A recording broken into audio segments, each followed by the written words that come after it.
Hello friends, एक बार फिर आपका स्वागत है हमारे यूट्यूब चैनल ऐसे स्टडी पॉइंट पर। दोस्तों, यूपी डीएलएड के एग्ज़ाम फरवरी के दूसरे सप्ताह में स्टार्ट होने वाले हैं। तो एक बार फिर मैं आज आपके लिए यहाँ पर यूपी डीएलएड सेकंड सेमेस्टर विज्ञान का एक प्रीवियस ईयर का सॉल्व पेपर यहाँ पर लेकर आया हूँ। इस पेपर को देखने के बाद दोस्तों आपको पता चलेगा कि विज्ञान के एग्ज़ाम में किस तरह के प्रश्न पूछे जाते हैं, जिससे कि आप अपनी तैयारी को और भी अधिक बेहतर बना सकते हैं। तो आइए दोस्तों वीडियो शुरू करते हैं। दोस्तों, ये 1 घंटे का पेपर होता है और ये टोटल जो अंक है 25 नंबर का पेपर होता है। और सबसे पहले बहुविकल्पीय प्रश्न पूछे जाते हैं, जो कि 5 होते हैं आपके एग्जाम में। तो पहला बहुविकल्पीय प्रश्न है, भारत के पहले अंतरिक्ष यात्री थे। तो इसका जो राइट आंसर हो जाएगा दोस्तों, वो आपका हो जाएगा Rakesh Sharma. Option B is right answer. अगला प्रश्न है, पेट्रोल में होती है। तो पेट्रोल में दोस्तों रासायनिक ऊर्जा होती है। Option D. नेक्स्ट है, बल का एसआई मात्रक है। तो बल का एसआई मात्रक जो है दोस्तों, वो आपका हो जाएगा न्यूटन, यानी option B is right answer. Next है, केवल जंतु कोशिका में पाया जाता है। तो दोस्तों जंतु कोशिका में जो है वो सेंट्रोसोम पाया जाता है। ऑप्शन बी जो है आपका राइट आंसर हो जाएगा। और बहुविकल्पीय का अंतिम प्रश्न यहाँ पर देख लेते हैं, क्योंकि 5 बहुविकल्पीय प्रश्न पूछे जाते हैं। तो यहाँ पर 5वां बहुविकल्पीय प्रश्न है, चूना पत्थर का रासायनिक सूत्र क्या है। तो इसका रासायनिक सूत्र हो जाएगा दोस्तों आपका CaCO3। Option C is right answer. अब यहाँ से दोस्तों अति लघु उत्तरीय प्रश्न स्टार्ट हो जाते हैं, जो कि 5 प्रश्न आपके पूछे जाते हैं और ये 5 नंबर के होते हैं। यहाँ पर देख लेते हैं। पहला अति लघु उत्तरीय प्रश्न है, वयस्क मानव शरीर में कितनी अस्थियां होती हैं। तो यहाँ पर इसका आंसर देख लेते हैं दोस्तों। वयस्क मानव शरीर में कुल 206 अस्थियां होती हैं, जबकि नवजात शिशुओं में 300 से 305 हड्डियां होती हैं।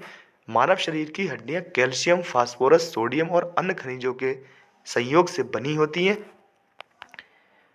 जहाँ पर हड्डियां जुड़ी रहती हैं उसे जोड़ कहते हैं। लिगामेंट द्वारा एक हड्डी से दूसरी हड्डी को जोड़ा जाता है, जबकि कंडारा द्वारा मांसपेशी से हड्डी को जोड़ा जाता है।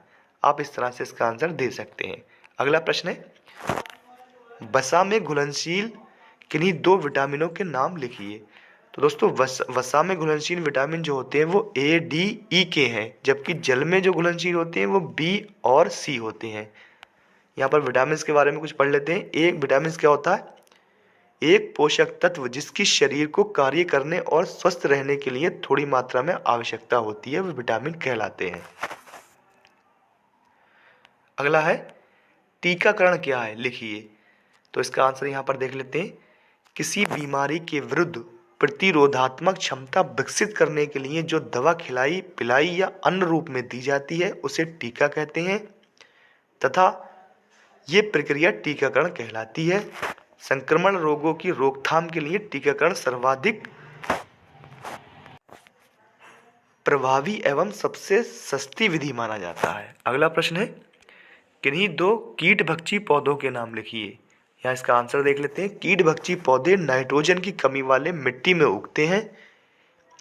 वे विभिन्न कीड़ों से नाइट्रोजन प्राप्त करते हैं। उदाहरण के लिए पिचर प्लांट, कोबरा लिली और बीनस फ्लाई ट्रैप, ये जो है दोस्तों ये आपके कीटभक्षी पौधों के नाम है।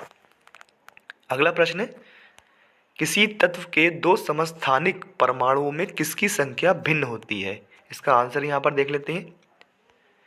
किसी तत्व के 2 समस्थानिक परमाणुओं में न्यूट्रॉनों की संख्या भिन्न भिन्न होती है, लेकिन प्रोटॉनों की संख्या समान होती है।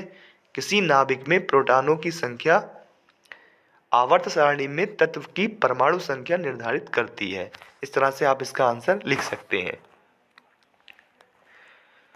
अगला प्रश्न है, चाल किसे कहते हैं, इसका मात्रक भी लिखिए। तो यहाँ पर इसका आंसर देख लेते हैं। किसी वस्तु की चाल उसकी स्थिति के परिवर्तन का परिणाम है। चाल एक अदिश राशि है। और इसका जो दोस्तों मात्रक है यहाँ पर देख लेते हैं। चाल निकालने का देखते हैं। सबसे पहले सूत्र क्या होता है, तो चाल बराबर होता है दूरी बटा समय। और चाल का मात्रक दोस्तों क्या होता है, वो किलोमीटर प्रति घंटा होता है। इस तरह से आप इसका आंसर दे सकते हैं। और CGS पद्धति चाल का मात्रक सेंटीमीटर प्रति सेकंड होता है। तो इस तरह से आप इसका आंसर दे सकते हैं।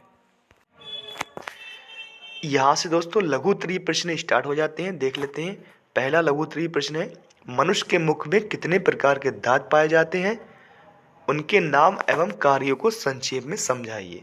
तो यहाँ पर इसका आंसर देख लेते हैं। मनुष्य के मुख में 4 प्रकार के दांत पाए जाते हैं, कृतंक, रदनक, अग्र चवर्णक या चवर्णक, यानी कि 4 प्रकार के ये दांत होते हैं दोस्तों। और इनके बारे में यहाँ पर देख लेते हैं। कृतंक सबसे आगे के दांत होते हैं जो काटने का कार्य करते हैं, 6 माह की उम्र में निकलते हैं दोस्तों ये। और रदनक जो होते हैं ये कार्य भोजन को चीरने एवं फाड़ने में कार्य होता है इनका। प्रत्येक जबड़े में 2-2 दांत होते हैं। रदनक दांत 16 से 20 महीने की उम्र में निकलते हैं। अग्र चवर्णक दांत दोस्तों इन्हें देख लेते हैं। अग्र चवर्णक भोजन को चबाने में सहायक होते हैं। प्रत्येक जबड़े में 4-4 दांत होते हैं। अग्र चवर्णक दांत 10 से 11 वर्ष की उम्र में पूर्ण विकसित होते हैं। और चवर्णक दांत दोस्तों ये देख लेते हैं, ये दांत भोजन को चबाने में सहायक होते हैं। प्रत्येक जबड़े में 6-6 दांत पाए जाते हैं। चवर्णक दांत 12 से 15 माह की उम्र में निकलते हैं। अगला प्रश्न यहाँ पर देख लेते हैं दोस्तों, फसल चक्रण से क्या अभिप्राय है। तो इसका आंसर देख लेते हैं। एक ही क्षेत्र के एक ही खेत में अलग अलग फसलों को एक निश्चित क्रम में एक एक करके फसल उगाना फसल चक्र कहलाता है। फसल चक्र से मिट्टी की उर्वरता बनी रहती है और इसमें सुधार भी कर सकते हैं। फसल चक्रण मिट्टी को खरपतवारों, कीटों और बीमारियों से नियंत्रित करता है। अगला प्रश्न है, ऊर्जा किसे कहते हैं, विभिन्न प्रकार की ऊर्जाओं का संक्षिप्त विवरण दीजिए। तो यहाँ देख लेते हैं। ऊर्जा की परिभाषा किसी वस्तु में उसका विशेष स्थिति या गति कार्य करने की क्षमता पाई जाती है। वस्तु द्वारा कार्य करने की कुल क्षमता को ऊर्जा कहते हैं। ऊर्जा का मात्रक दोस्तों जूल होता है। ऊर्जा के प्रकार यहाँ पर देख लेते हैं। ध्वनि ऊर्जा, रासायनिक ऊर्जा, प्रकाश ऊर्जा, सौर ऊर्जा, नाभिकीय ऊर्जा, यांत्रिक ऊर्जा, आंतरिक ऊर्जा, गतिज ऊर्जा। ये इस तरह से आप इसके प्रकार भी यहाँ पर लिख सकते हैं। अगला प्रश्न है, माइटोकॉन्ड्रिया को कोशिका का ऊर्जा गृह क्यों कहा जाता है। इसका आंसर देख लेते हैं दोस्तों। तो यह सबसे पहले हेडिंग डाल लेंगे माइटोकॉन्ड्रिया, यहाँ पर इसके बारे में लिख लेंगे। माइटोकॉन्ड्रिया को कोशिका के ऊर्जा गृह के रूप में जाना जाता है क्योंकि ये सेलुलर श्वसन के माध्यम से भोजन से ऊर्जा निकालने के लिए जिम्मेदार है। ऊर्जा एटीपी के रूप में जारी होती है। कोशिका की ऊर्जा माइटोकॉन्ड्रिया है। एटीपी इसका फुल फॉर्म दोस्तों हो जाती है एडिनोसिन ट्राइफॉस्फेट। माइटोकॉन्ड्रिया में ऑक्सीकारक एंजाइम होते हैं जो भोजन के ऑक्सीकरण द्वारा ऊर्जा उत्पादन के लिए उत्तरदायी हैं। मानव या जंतु शरीर में जितनी कोशिकाएं होती हैं उससे 3 या 4 गुना पावर हाउस होते हैं। किसी भी समय कोशिकाओं में लगभग 250 ग्राम एटीपी होता है। ये लगभग 4.2 वाट दर्शाता है। हर दिन एक स्वस्थ व्यक्ति 1200 वाट का उत्पादन करता है। इस तरह से आप इसका आंसर दे सकते हैं। अगला प्रश्न है, धातुओं की किन्हीं 4 विशेषताओं को बताइए। तो यहाँ पर इसका आंसर देख लेते हैं। धातुओं की 4 विशेषताएं धातुओं के पारस्परिक बाह्य गुणों के आधार पर दी जाती हैं। धातु में सामान्यतः चमकीली, प्रत्यास्थ, आघात वर्धनीय और सुदृढ़ होती हैं। धातु ऊष्मा और विद्युत के अच्छे चालक होते हैं। धातुओं की चमक, धातुओं में चमक उसके अंदर मुक्त इलेक्ट्रॉन के कारण अवस्थित रहता है। प्रत्यास्थ गुण, यांत्रिक में प्रत्यास्थता पदार्थों के गुण को कहते हैं जिसके कारण उस पर बाह्य बल लगाने पर उसमें विकृति आती है। सबसे प्रत्यास्थ धातु स्टील है। अधात वर्धनीय, धातुओं का ऐसा गुण जो हथौड़ों से पीटने पर चादर के रूप में फैलती है, जैसे कि सोना, लोहा, एल्यूमिनियम, तांबा। धातुओं के गलनांक एवं क्वथनांक, धातुओं के गलनांक एवं क्वथनांक उच्च होते हैं। अगला प्रश्न देख लेते हैं दोस्तों, ध्वनि प्रदूषण के हानिकारक प्रभावों को समझाइए। इसका आंसर है, ध्वनि प्रदूषण के द्वारा मानव चिड़चिड़ापन एवं आक्रामकता के अतिरिक्त उच्च रक्तचाप, तनाव, कर्ण श्रवण शक्ति और हानिकारक समस्याएं उत्पन्न हो जाती हैं। ध्वनि प्रदूषण का मुख्य कारण तीव्र ध्वनि, शोर या कोलाहल है।